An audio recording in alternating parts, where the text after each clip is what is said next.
Saudara sekalian yang terkasih dalam Tuhan, apa sebutan lain dari Minggu Kerahiman? Ada yang tahu? Minggu apa? Minggu kedua Paskah. Apa sebutan lain dari Minggu kedua Paskah dan Minggu Kerahiman? Ada yang tahu? Romo Manggo? Ya. Minggu Kerahiman disebut Minggu Putih. Ya, ini seragamnya salah ini. Disebut Minggu Putih, ya. Ini malah pakai kuning-kuning. Kenapa pakai kuning-kuning? Ya. Warna Vatikan. Nah, nanti harus dicari apanya ya, sejarahnya ya. Karena disebut Minggu Putih, ya mungkin tidak ada memang pakaian liturgi untuk umat, ya. Kita tidak usah bingung dengan seragam. Selain Minggu Putih, disebut juga Minggu apa? Nama sosok yang hari ini dibicarakan disebut juga Minggu Santo Thomas. Ya.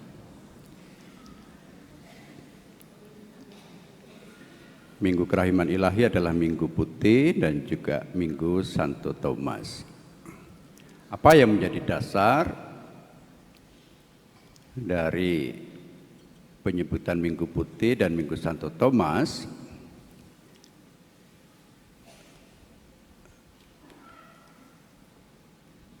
Terlihat dalam apa yang dirumuskan oleh gereja bahwa setelah kebangkitan Tuhan sebetulnya masih ada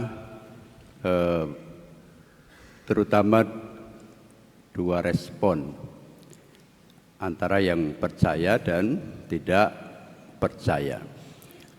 Nah, siapa yang tidak percaya? Apakah hanya Santo Thomas? Tidak ya. Kalau dilihat dari urutannya itu, setelah penampakan pertama,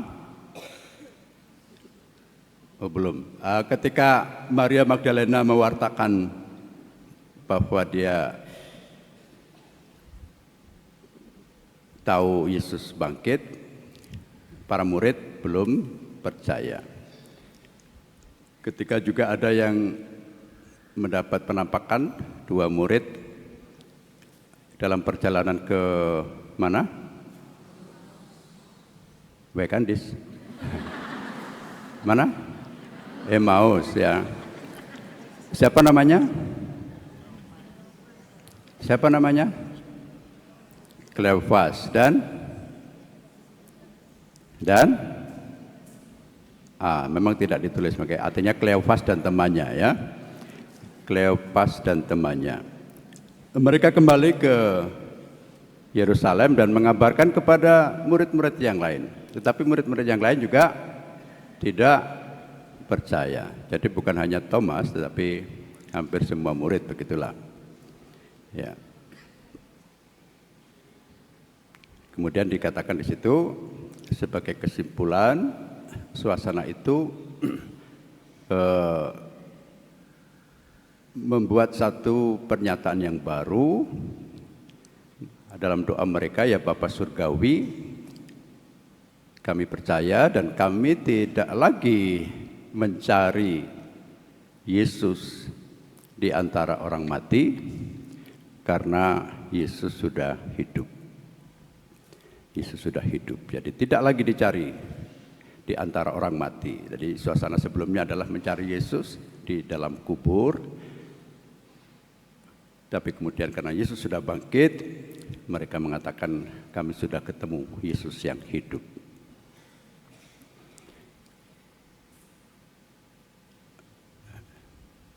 Apa kesimpulan dari Yesus tadi setelah Thomas percaya,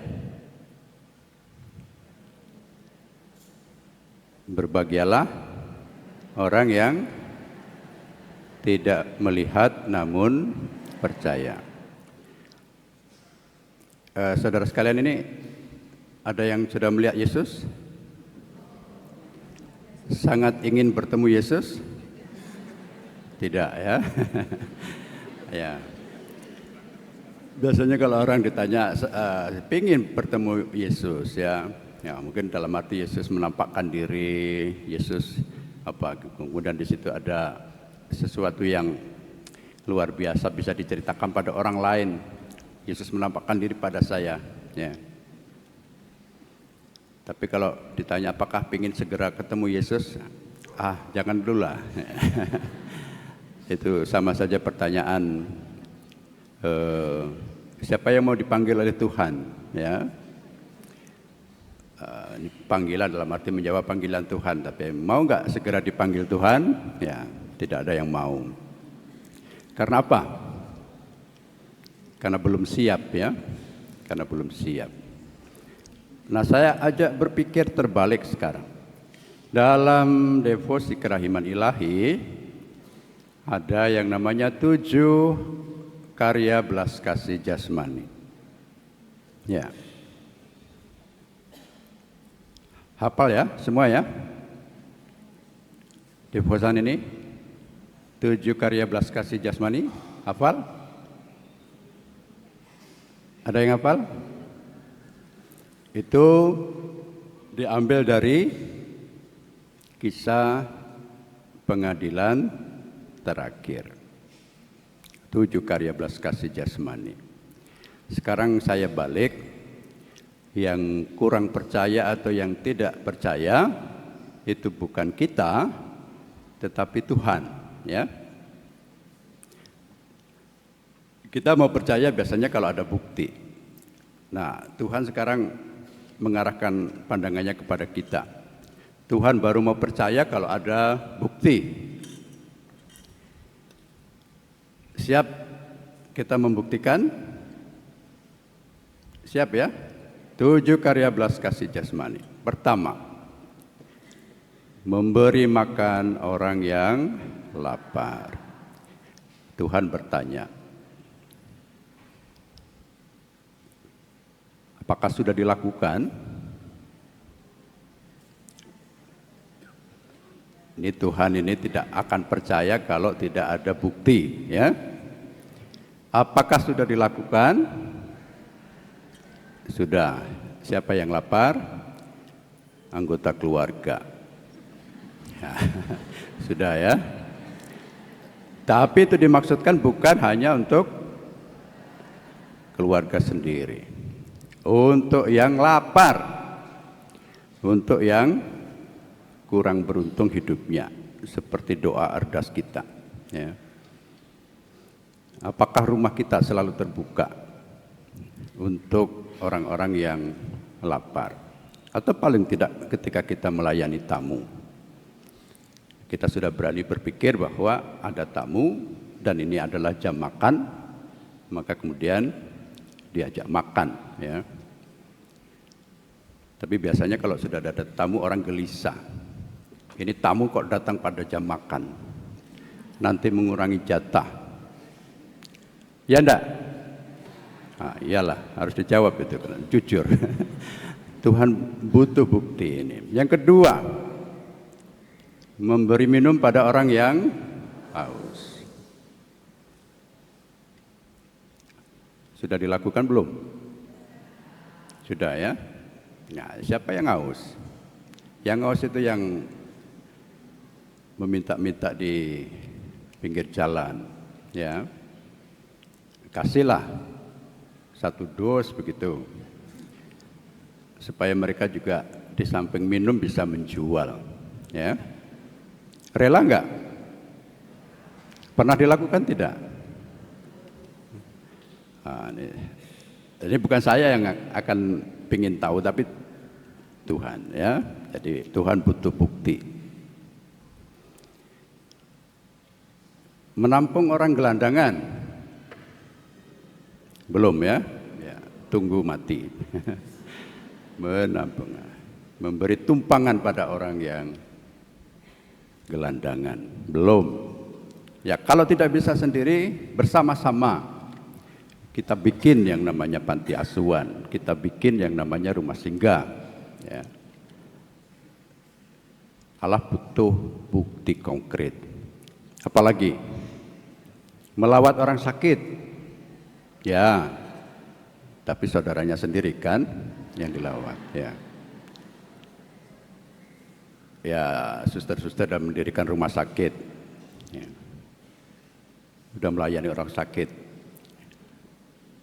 dalam tugas devosan Kerahiman Ilahi ini.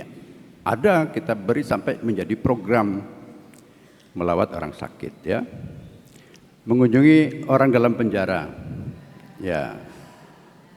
Ketika kita tidak bisa sendiri, kita lakukan bersama-sama.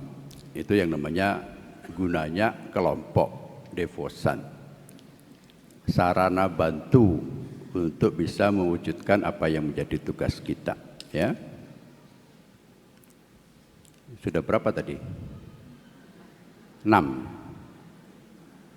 Memberi makan orang yang lapar, memberi minum orang yang haus, memberi tumpangan pada gelandangan, melawat orang sakit, mengunjungi orang dalam penjara. Apa yang belum?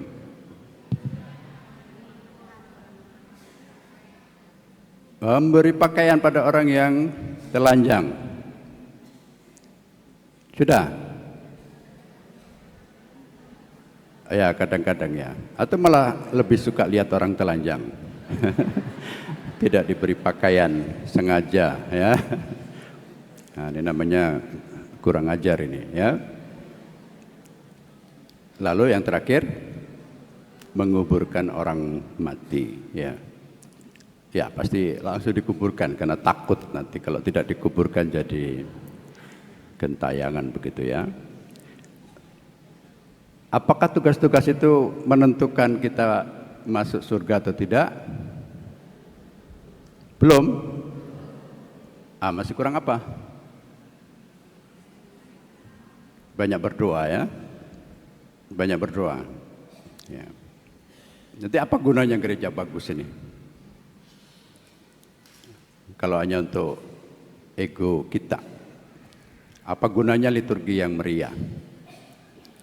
Kalau kemudian kita tidak mengasihi orang lain. Karena itu nanti kuncinya. Tahu apa risikonya? Dari kegagalan melaksanakan 7 karya belas kasih jasmani ini, bukan orang-orang yang berseru kepadaku Tuhan, Tuhan, yang akan masuk ke dalam surga dan nyanyian liturgi yang meriah dan segala macam, tetapi dia yang melakukan kehendak Allah. Apa kehendak Allah? Yang menyenangkan hati Tuhan, yang membuat Tuhan bahagia. Ini Tuhan lagi sedih nih, karena tidak ada yang bisa membuktikan. Jadi Tuhan tidak bahagia karena tidak percaya. Tuhan tidak percaya karena tidak melihat bukti, ya. Apa yang menjadi kehendaknya? Barang siapa melakukan sesuatu untuk saudaraku yang paling hina ini, dia melakukannya untuk aku. Tuhan memilih berada di titik di mana kasih harus tampak, kasih harus terwujud. Dan kebutuhan kasih Tuhan itu adalah ya kasih yang besar. Karena Allah sudah mencurahkan kasih-Nya sebesar-besarnya, seluas-luasnya, sedalam-dalamnya. Maka kita semua yang mencoba menghayati kasih Allah itu juga harus membuktikannya dalam hidup kita.